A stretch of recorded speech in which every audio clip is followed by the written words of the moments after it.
Good morning from Fast Company. Here's our daily look into what's driving today's creative business leaders. If you've been hearing a lot more about passkeys recently, there's good reason for it. After becoming more widely available in 2022, passkeys have surged in popularity, driven by ease of use and increased security over the traditional password.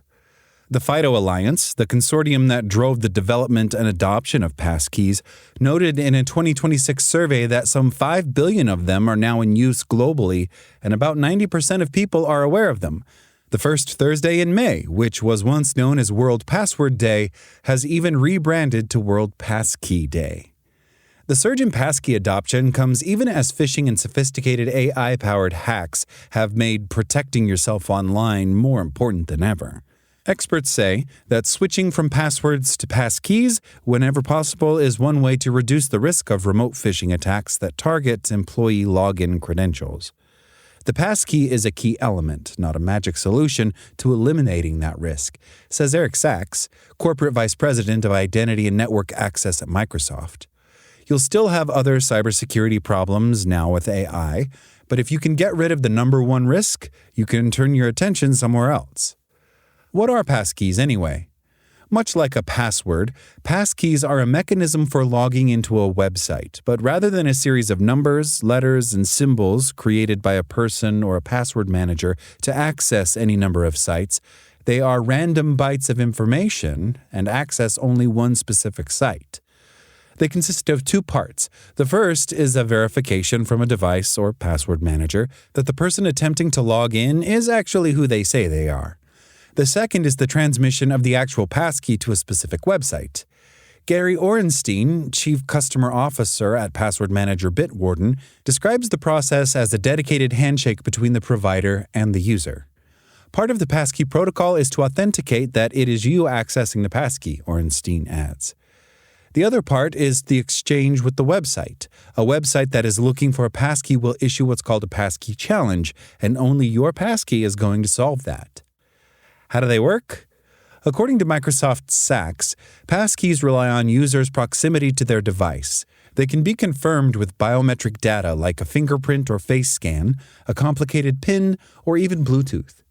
Either they are on their phone and then they have to press their finger or use their camera. There's a version of passkey that works over Bluetooth, he says. Both of them make sure that the person logging in is physically near, and as long as you have that proximity signal, then you don't worry about remote attackers. Sachs says that for those who choose to use biometric verification, that information is stored locally on a device and never leaves it. Furthermore, on privacy, he notes that there isn't an explicit need for your passkey provider to remember what sites you've been into. What problem do they solve? As Sachs mentioned earlier, passkeys are primarily designed to address phishing, a hacking tactic that involves impersonating legitimate people or organizations to pressure victims into supplying credentials. Cybercriminals who are phishing for credentials will often spoof websites, meaning they'll create lookalikes that trick victims into entering their credentials, which the criminals then use to steal money or data or extort organizations. While it's relatively simple to trick a human into believing a malicious website or communication is legitimate, it's not so easy to trick a device or browser.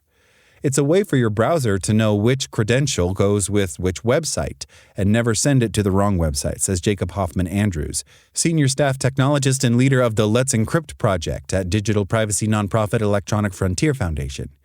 It's easy for people who are stressed or in a hurry to type their password into the wrong website. But browsers don't get stressed, they don't get hurried, and they byte for byte know exactly which websites they are on at all times.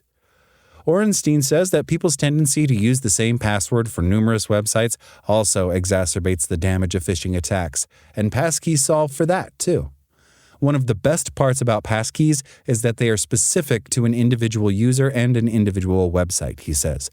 Most of the fraud and scams that are happening today is due to phishing, where you get somebody's Google or Apple or Netflix password, and they happen to use the Netflix password for their bank too.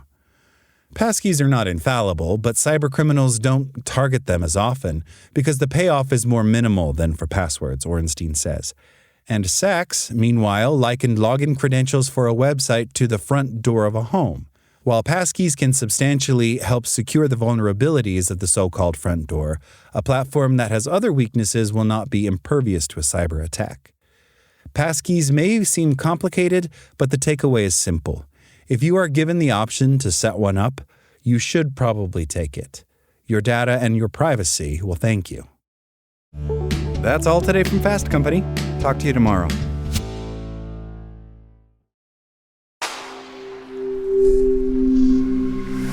Spoken Layer.